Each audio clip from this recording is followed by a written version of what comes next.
Rais wa Marekani Donald Trump. Sasa tuangazie kauli zake ambazo amekuwa akizitaja. Kwanza tujue kabisa Bwana Trump hatabiriki sana. Alafu pia tunajua pia kwamba ana shauku sana ya kukichukua kisiwa cha Greenland, sababu anafikiria hiki kisiwa kimekuwa kikiwa chini ya Denmark kwa muda mrefu. Wakazi wa kisiwa hicho ni wachache, na yeye anafikiria kwamba sababu kubwa ni usalama wa Marekani, kwa sababu Warusi na Wachina wana meli zao nyingi huko kwenye hicho kisiwa. Kwa sababu hiyo anafikiria kwamba Marekani wana uwezo wa kutawala hicho kisiwa na wakafanya kila kitu wanachotaka bila kutumia hela nyingi sana, kwa sababu ni kisiwa kidogo.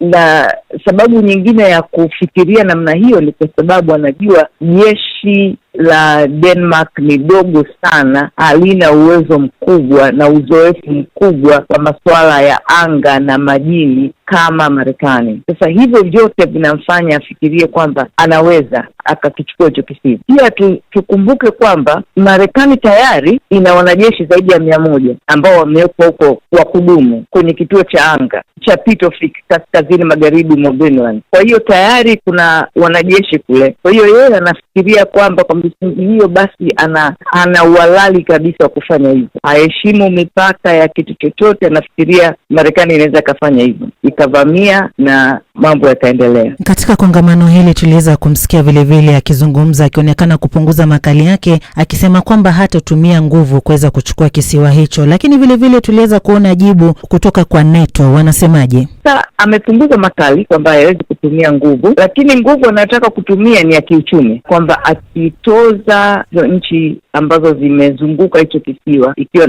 pamoja na Denmark, Uingereza, Ufaransa na kadhalika, na kabla hata hawajajiandaa hizo tozo zianze mwezi Februari kwa 10%, alafu itakapofika June 25%. So unaposema hivyo wakati nchi hazijajiandaa kwa chochote, unajua kabisa zitatetereka kiuchumi. Na sasa hicho kinawafanya NATO wafikirie mara mbili, kwa sababu haijapata kutokea kwamba members wa NATO au washiriki wa NATO kushambuliana wenyewe kwa wenyewe. Sasa hii itakuwa mara ya kwanza, inaweka historia mpya kabisa. Kija kwako Bwana Anthony Mveange, kama alivyosema profesa, pamoja na Denmark, Uingereza, Ufaransa na kadhalika, na kabla hata hawajajiandaa hizo tozo zianze mwezi Februari kwa 10%, alafu itakapofika June 25%. So unaposema hivyo wakati nchi hazijajiandaa kwa chochote, unajua kabisa zitatetereka kiuchumi. Na sasa hicho kinawafanya NATO wafikirie mara mbili, kwa sababu haijapata kutokea kwamba members wa NATO au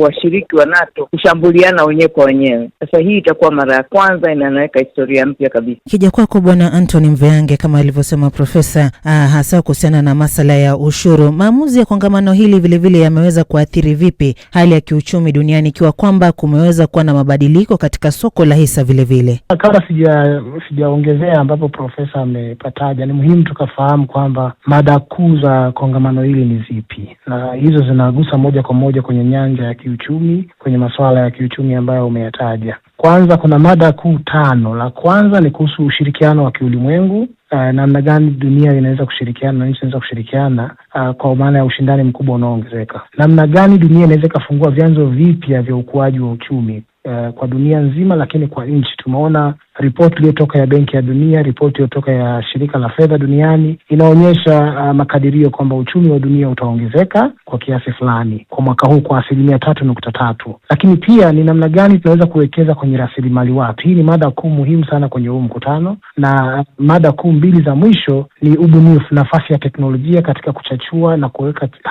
maendeleo chanya katika uzalishaji. Na tunaona hii ni changamoto, ni eneo muhimu sana ambalo linaweza kusukuma gurudumu la maendeleo ya uchumi kwa nchi nyingi duniani. Na pia mada ya mwisho inaangalia zaidi mambo ya ustawi ndani ya mipaka ya sayari, ndani ya dunia yetu, na kuona namna gani unaweza kuwa na ustawi. Sasa mtikisiko unaokuja katika masuala ya kiuchumi unakuja kutokana na hii migongano ya kijiografia. Tumeona kuna mikwaruzano kati ya Marekani na Canada, tunaona kuna mikwaruzano kati ya Marekani na Umoja wa Ulaya. Kama alivyosema profesa, hiyo inapelekea kuleta wasiwasi kwenye masoko ya hisa. Na kama pale awali aliposema mwenzangu kwamba Bwana Trump hatabiriki. Bwana Trump hana mwele, anaweza kalala akaamka kesho akafanya maamuzi ambayo yanatikisa dunia. Kwa hiyo kidogo kunaleta walakini, na wale ambao wanataka kujaribu kuwa na makadirio ya baadaye wanashindwa kwa sababu ya walakini ambao Bwana Trump analeta.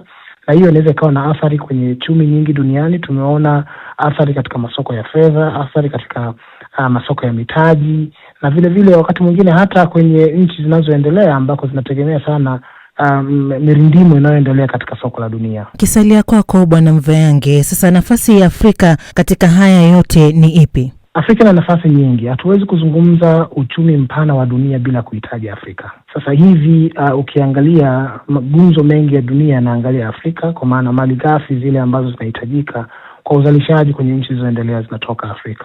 Kwa Afrika ina nafasi kubwa sana ya kujaribu kuweka sura na taswira ya uchumi wa dunia kwa kiasi kikubwa.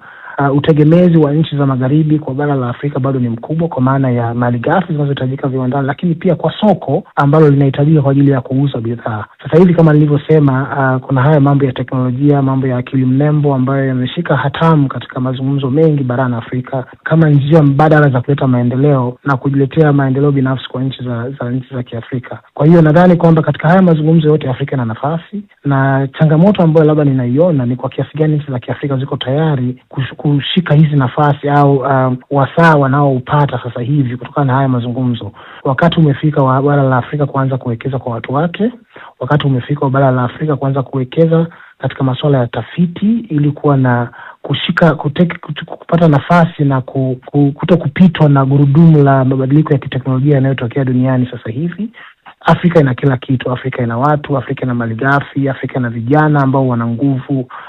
Kinachokosekana ni namna gani Afrika inaweza kusimama pamoja kama bara kuweza kusimamia yale ambayo yanaweza kuleta tija kwa bara la Afrika. Nikirejea kwako Profesa Mhando, kama alivyoelezea kuhusiana na masuala ya uchumi na ustawi, lakini uchumi hauwezi ukastawi pasi na kuwepo na amani. Sasa kuna kauli ya Trump ya kuanzisha bodi ya amani ama board of peace. Ina maana gani katika muktadha wa diplomasia ya kimataifa na kwa nini imezua mjadala mkubwa sana duniani?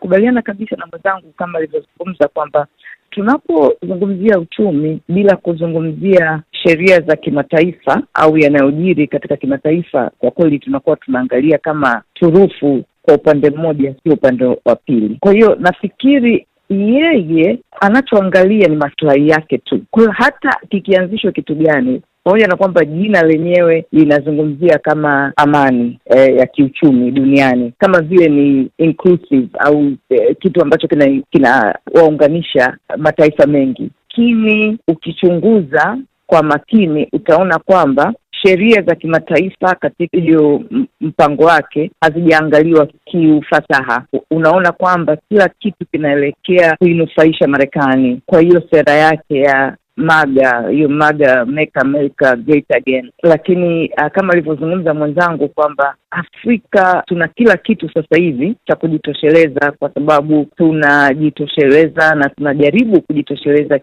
teknolojia. Ni kiasi tu cha kufanya mahusiano yetu, na sio mahusiano tu, lakini na uthubutu, creativity ya kuweza kujinadi vizuri. Hicho ndio tunachotakiwa tukifanya Afrika, kwa sababu sasa hivi tukijipanga vizuri, hakuna sababu ya kwenda likizo Ufaransa au kwenye visiwa vya Maldives au nini. Wale wenzetu wamepanga tu vizuri, kujimarket vizuri.